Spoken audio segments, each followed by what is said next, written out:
మనకి ఎల్లప్పుడూ ఐశ్వర్యం లభిస్తూనే ఉండాలంటే, దరిద్రం అనేది లేకుండానే ఉండాలంటే, ఎప్పుడూ డబ్బులు బాగా వస్తూనే ఉండాలంటే మన ఇంట్లో కొన్ని వస్తువులు ఉండాలని పరిహార శాస్త్రంలో చెప్పడం జరిగింది. వాటిలో ముఖ్యమైనటువంటి వస్తువులు ఏంటంటే రోలు, రోకలి.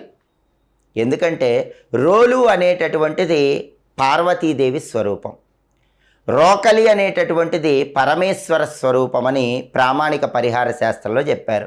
ఏ ఇంట్లో అయితే రోలు, రోకలి ఉంటాయో ఆ ఇంట్లో శివపార్వతుల అనుగ్రహం వల్ల ఎప్పుడు ఐశ్వర్యం ఉంటుంది. అయితే రోలు, రోకలి ఇంట్లో ఉన్న వాళ్ళు విడివిడిగా ఉంచవద్దు.